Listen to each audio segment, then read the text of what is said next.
Alright guys, today we're going to talk about my bug out bag first aid kit. If you watched my bug out bag video, this is the pouch that I had strapped to the outside of my backpack. If you haven't seen that video, go check it out. It has a full rundown of everything in my bug out bag. First I want to talk to you about the pouch that I have this in. This is the Condor Light Rip Away Medical Pouch.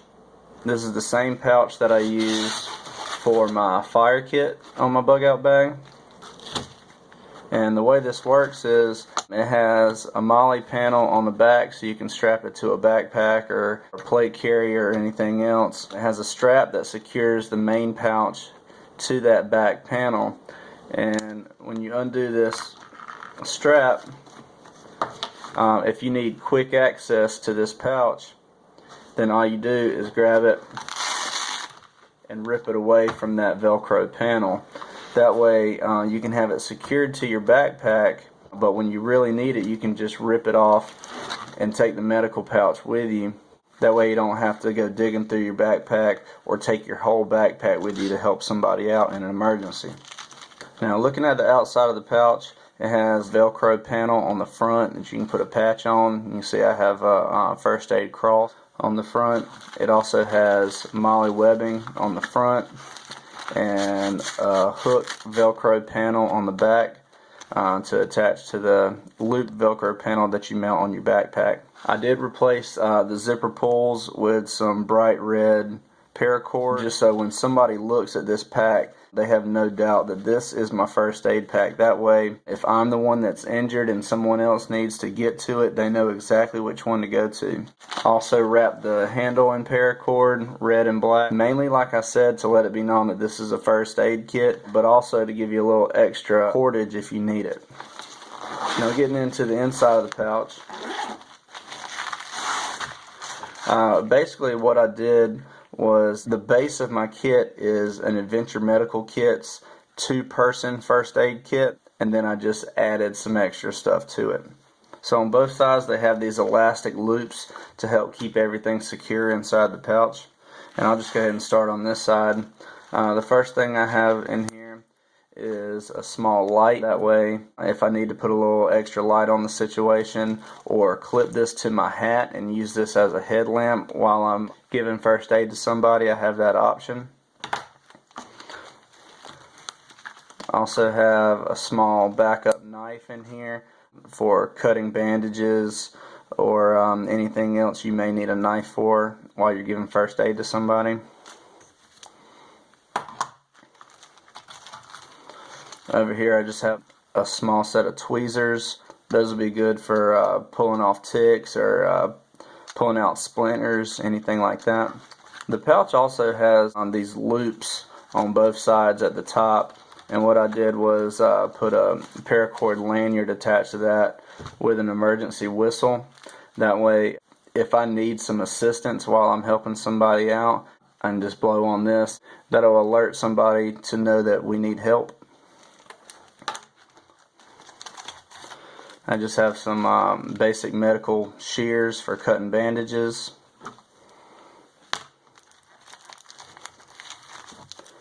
A few sets of blue nitrile gloves. If you're handling somebody that's bleeding, you definitely want to protect yourself. Have a small pack of safety pins for securing bandages and a small backup compass. Also have a bunch of assorted kinds of band-aids and adhesive bandages.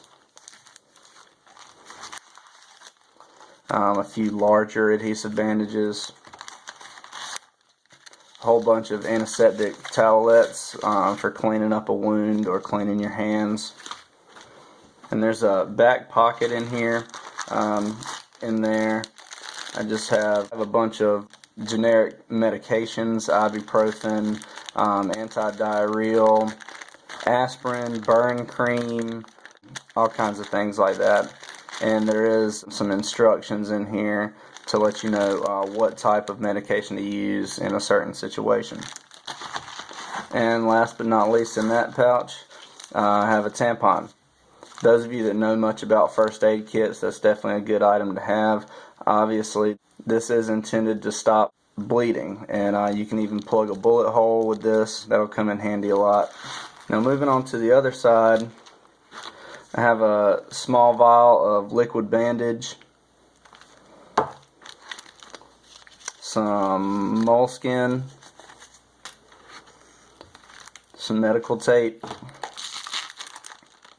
I have an elastic bandage,